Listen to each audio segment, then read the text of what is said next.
یہ 6 ارب تک پہنچ چکے ہیں ہم جو باہر سے منگوا رہے ہیں. اب ظاہر ہے گوبر کو حلوہ تو بنایا نہیں جا سکتا. پھر غزہ امن کے حوالے سے وہ معلومات الجزیرہ دیتا ہے, تمام آؤٹ لیٹس دیتے ہیں, پھر ان سے بڑی سخت تکلیف ہوتی ہے. اور یہ حالات نہ صرف یورپی یونین میں بلکہ عرب ممالک کے ساتھ بھی خراب ہو رہے ہیں. اس کے علاوہ وائٹ ہاؤس کی ملاقاتیں ہوں, ٹرمپ کو دی گئی پیشکش ہوں, معدنیات ہوں, ایکسٹینشن ہو, یہ سارے کے سارے معاملات ان کی مرضی پر نہیں چلتے. وہ جینون چیزیں آتی ہیں, آئینہ دکھائی دیتا ہے, صدر دیتے ہیں. اب اس میں دوسری ملاقات میں آپ کو کہا تھا ٹرمپ اور نیتن یاہو کی. اب یہ غزہ والا معاملہ بھی بہت بڑا ہے. اس میں بھی آپ کو پتا ہے ٹرمپ کے مارا لوگو جو گھر ہے اس پہ 5ویں ملاقات نیتن یاہو کی, اور اس میں غزہ میں جنگ بندی اور یہ 2 سال کی جو تباہ کن جنگ ہے, اسرائیل کی فوج نئی پوزیشنز پر موجود ہے, انہیں پیچھے ہٹنے کے لیے کہا جا رہا ہے. مزاحمت کاروں کو یرغمالیوں کی حوالگی اور 20 نکاتی منصوبہ جس میں ظاہر ہے اسلحہ بھی واپس لینا. اب یہاں دوسرا مرحلہ شروع ہونے والا ٹیکنوکریٹس حکومت کا, اور پاکستان کا سب سے اہم کردار امن فورس کے حوالے سے. اب یہاں پہ یاد رکھیں کہ ڈونلڈ ٹرمپ اور امریکی حکام سخت مایوس ہے کہ نیتن یاہو کوئی لچک نہیں دکھا رہا, کوئی پیش رفت نہیں ہو رہی. اب اسے ذرا غور سے سمجھے گا. اب نیتن یاہو نے نئے مطالبات رکھ دیے, اور وہ صرف فلسطین نہیں مانگ رہا, وہ ایران کے جوہری پروگرام پر, بیلسٹک میزائل صلاحیتوں پر ٹرمپ سے مدد مانگ رہے ہیں. اور ٹرمپ اس جنگ میں شامل نہیں ہونا چاہتا. نیتن یاہو گولان کی پہاڑیاں اور اسرائیل و شام کے درمیان سیکورٹی معاہدے کروا کے وہ لینا چاہ رہا ہے. لبنان میں جو متحرک تنظیمیں ہیں انہیں بھی غیر مسلح کرنا چاہ رہا ہے. یعنی فلسطین, شام, لبنان اور ایران چاروں ممالک پر وہ کنٹرول چاہتے ہیں, کیونکہ 10 مہینے بعد نیتن یاہو کی انتخابات ہیں. وہاں اتحادی حکومت بھی اس کی آپ کو پتہ بنانی ہے انہوں نے, اور وہاں مذہبی طبقہ اسرائیل کا اس سے سخت ناراض بھی ہے. اوپر سے ٹرمپ نے جو سعودی عرب کو ابھی F-35 لڑاکا جہازوں کی ڈیل کی, ایران اسرائیل کی جنگ میں جو بڑی مدد کرتے رہے, یہ بھی اس کو بڑا سخت غصہ ہے اس بات پہ. اب نتیجہ کیا نکلے گا؟ اسحاق ڈار نے کہا کہ پاکستان مزاحمت کاروں کے قریب نہیں جائے گا, ٹنل کے قریب نہیں جائے گا, اسلحہ بھی نہیں لے گا. ابھی یہ جانتے ہیں کہ نہ تو مزاحمت کار اتنے کمزور ہیں, نہ یہ اتنے طاقتور ہیں. یہ تو ایک دلدل ہے.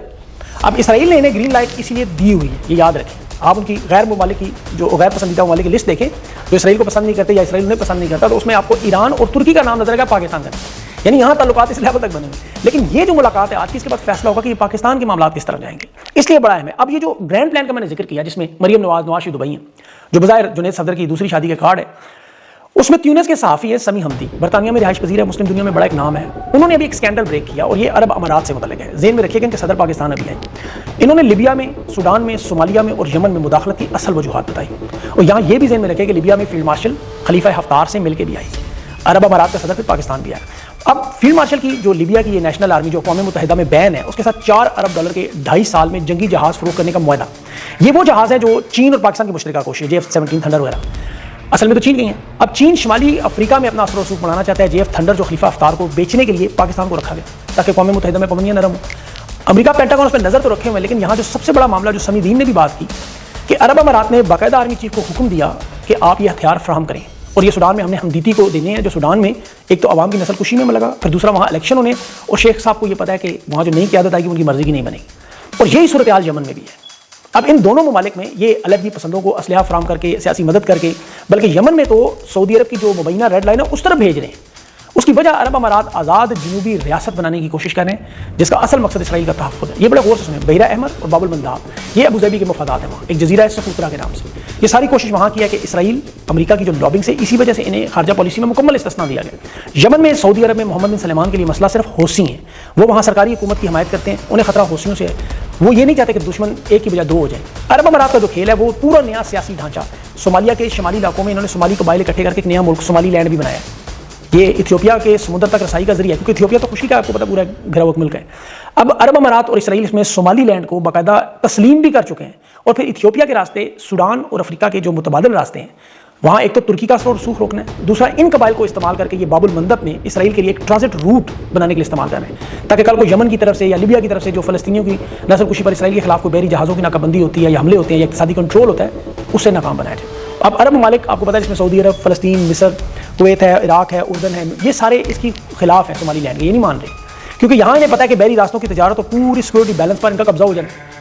یہ اس نہر سویز تک ہے. اب یہاں پاکستان کی طرف سے قطر کی مخالفت کی آپ کو وجہ بھی سمجھ آئے گی, جو قطر بھی ممالک میں جو فلسطین کے ساتھ ثالثی میں بھی مصروف ہے اور اس صومالی لینڈ کی مخالف, اسرائیل کے بھی مخالف. اب چونکہ پاکستان سعودی عرب کے ساتھ تو کچھ نہیں کر سکتے, لیکن کویت, عراق, اردن کی تو ویسے بھی اتنی اہمیت نہیں. قطر کے ساتھ ان معاملات پر عرب امارات کے ساتھ ہی خراب ہو رہے ہیں. اب دوسری بڑی وجہ دیکھیں ان ممالک کے قبضے اور طاقت کی. آج میں آپ کو جو انٹرنیشنل رپورٹ میں جنوبی سوڈان اور لیبیا, ان دونوں کے تیل کی دولت اور سونے کی جناب دیکھیں کہ معیشت دنیا میں 24.3% سوڈان کی اور لیبیا کی 15.6% اس تباہی میں بھی جا رہی ہے, تیل کے ذخائر سونے کی وجہ سے. باقی جنگ زدہ ممالک روانڈا, نائجر, افریقہ کے یہ دیکھیں جو تباہ و برباد ہیں, وہ بھی پاکستان سے معیشت میں بہت آگے جا چکے ہیں. اب اس ساری صورتحال میں آپ کو عرب امارات کا کردار سمجھ آیا ہوگا, آل شریف کا وہاں جانا, ان منصوبوں کے لیے اقتدار کے لیے ڈیلز. کیونکہ دیکھیں آپ ماضی میں ذرا 3 سال 9 مہینے پیچھے جائیں تو جب عمران خان کی حکومت گرائی گئی تھی تو اس وقت 2 بڑے مسئلے تھے انٹرنیشنل دنیا میں. ایک روس کے دورے کے بعد یوکرین کی جنگ شروع ہو چکی تھی اور دوسرا فلسطین کا تنازع عین اس وقت شروع ہو چکا تھا اکتوبر میں.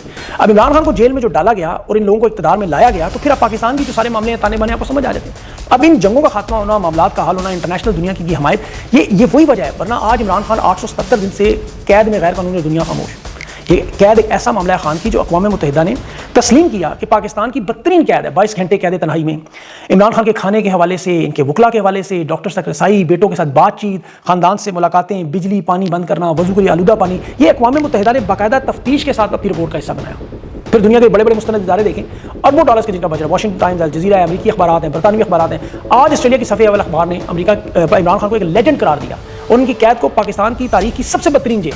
پھر خود عمران خان نے اپنے ساتھ ہونے والے تشدد کو جانوروں کے ساتھ سلوک کا بتایا کہ اس قید کو ایک پنجرے کے طور پہ. اب یہ انٹرنیشنل دباؤ کا باعث بنا کہ مقبول ترین رہنما کے ساتھ کرنے والے عمران خان نے کہا جنرل عاصم منیر جنی مریض. پھر عمران خان کی بہنوں نے ملاقاتیں کی, انٹرویوز کی, عمران خان کے بیٹوں نے تصدیق کی. تو یہ جو شدید انٹرنیشنل دباؤ بنا ملک کے اندر بھی اور بیرونی دنیا میں بھی, خان کے لیے ہمدردی اور محبت اور مقبولیت کی لہر اور دوسری طرف ان کے لیے ضلالت. اب اس کو انہوں نے توڑ کیا نکالا. عمران خان کی پہلے گرمیوں کی ایک تصویر نکالی, بیانیہ بنانے کی کوشش کی کہ جی عمران خان تو جیل میں انجوائے کر رہے ہیں, آزاد ہیں, کھلی فضا میں ایکسرسائز کر رہے ہیں, جیل کی سہولیات پہ بھی روزانہ ان کے وزراء اسی لیے پریس کانفرنس کرتے ہیں, بیان دیتے ہیں کہ جی عمران خان تو ایک 5 اسٹار ہوٹل میں رہ رہے ہیں, دیسی مرغے, ہرن, منو سلوا آسمان سے آتا ہے, گوشت 45 لاکھ کا کھانا تو ایک دن میں کھا جاتے ہیں. لیکن وہ تصویر کا معاملہ ناکام ہوا کیونکہ عمران خان واحد رہنما ہے جس کی سب سے زیادہ آرٹیفیشل انٹیلیجنس کی تصویریں, ویڈیوز, پیغامات آپ دیکھتے ہیں, تو وہ اس گرد میں چھپ گیا. اب یہ کسی کو جیل میں لے جا کر دکھا نہیں سکتے تھے, کیمرہ وہاں لے کے جا نہیں سکتے تھے. انہوں نے اس کا حل کیا نکالا کہ انجینئر علی مرزا صاحب عالم دین ہیں, سوشل میڈیا پہ لوگوں نے سنتے ہیں, ان کے اوپر ایک بے بنیاد جھوٹا کیس بنایا, جیل میں ڈالا, اڈیالہ جیل میں. اس کی ہم سب نے مذمت کی. انجینئر صاحب بڑے قابل آدمی ہیں لیکن یہ بغض عمران میں سخت مبتلا ہے, یہ کوئی ڈھکی چھپی بات نہیں. انہیں اڈیالہ جیل شفٹ کیا گیا. اب اس کی وجوہات سامنے آ رہی کہ یہ بیانیہ توڑنا. انجینئر صاحب نے جو فرمایا نا, ایک بڑی دیوار, اس کے پیچھے کھانے کے وقت دیسی گھی کی خوشبو, اور پھر پتہ نہیں چمچے کڑھائیاں بھی پکتے ہوں گے, مطلب انہوں نے تو بہت کچھ کہا ہوگا, مجھے نہیں پتا. انہوں نے کہا جی ہم کرکٹ کی کمنٹری بھی سنتے رہے. ویسا خوش نصیب ہے کہ عمران خان کی اپنی بیوی بشرا بیوی سے ملاقات نہیں, بیٹے اس کی آواز نہیں سنتے تھے لیکن یہ سنتے رہے. بہرحال اس پہ آپ کرنل رفیع الدین کی بھٹو کی جیل کی 323 کی کتاب پڑھیں, وہ جیل سپرنٹینڈنٹ تھا. اس نے خود 46 سال پہلے اڈیالہ جیل کی سخت سیکورٹی کے حالات دیکھیں. آپ ذرا پڑھیں اس کو, آپ دیکھیں گے کیا کیا کرتے رہے. اور بھٹو عمران خان کی مقبولیت کے 10% بھی نہیں, اور کیا انتظامات تھے اور خان کے لیے کیا. بہرحال انجینئر صاحب وہاں پہنچ کے 3 چکیاں انہیں ملی تھی, 6 خان کو ملی تھی, مشقتین سے آ کے بتاتے رہے, کھانے کی خوشبوئیں بھی سنتے رہے, آوازیں بھی سنتے رہے. مقصد کیا تھا؟ مقصد یہ تھا کہ عمران خان جیل انجوائے کر رہا ہے, بڑی زبردست زندگی گزار رہا ہے, کوئی ظلم و ستم نہیں ہو رہا, اور یہ بڑا بہترین کام جا رہا ہے. یہ بالکل اسی طرح سے یہ ڈکی بھائی صاحب ابھی گرفتار ہوئے اور پھر بگ برادر سامنے آئے. بلکہ ابھی رجب بٹ کو ابھی دیکھیں وکلا نے جو مار پیٹ کی, پنجاب پولیس جو روزانہ کمزوروں کو, معذوروں کو, پاکستان کی خواتین کو چادر دیواری کا پامال کرتی ہے, لیکن یہ وکلا کبھی اس پہ نہیں بولتے. 26ویں 27ویں ترمیم ان کے سامنے ہوئی ہے, نہیں بولے. الیکشن چوری میں نہیں بولے, لیکن یہاں انہیں وہ رجب بٹ نظر آ گیا کیونکہ ایک تو عام آدمی مشہور ہو گیا, آسان ٹارگیٹ بھی بن گیا. دوسرا رجب بٹ اب آئے گا سوشل میڈیا پہ بگ برادر کی تعریف کرنے, عمران خان کی مخالفت کرنے, کیونکہ یہ بیانیہ کی جنگ میں سوشل میڈیا سے ہارے ہوئے بری طرح.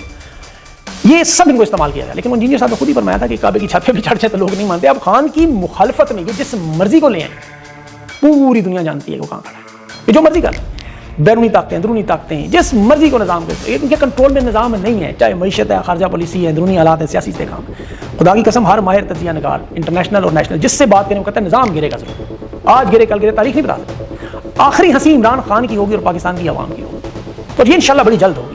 تو یہ جو معاملات ہیں, یہ تفصیلات تو آپ کو بتائیے, ساری تجزیہ بھی دیا ہے, اس میں خبریں بھی. دعا اللہ تعالیٰ سے یہ ہوتی ہے کہ اللہ تعالیٰ اس ملک پر رحم و کرم کرے اور اس کی جان چھڑائے. کیونکہ میں لسٹ دیکھ کے بڑا ڈر گیا کہ بھوٹان جیسا ملک GDP میں کہاں پہنچ گیا, نائجر. آپ نے ان ممالک کے نام نہیں سنے ہوں گے, میں آپ کو گارنٹی دیتا ہوں, بہت سارے لوگوں نے نہیں سنے. آپ جا کے دیکھیں, وہ لگی ہے ٹویٹر میرے پوسٹ, ان ممالک میں ان کی GDP دیکھیں کہاں سے کہاں پہنچ گئی, جنگیں لڑ کے وہ کہاں سے کہاں پہنچ گئی, اور ہم کدھر جا رہے ہیں پیچھے. اللہ پاکستان اپنا رحم کرے. اپنا خیال رکھیں. اگلی ویڈیو تک کے لیے مجھے اجازت دیں. اللہ حافظ.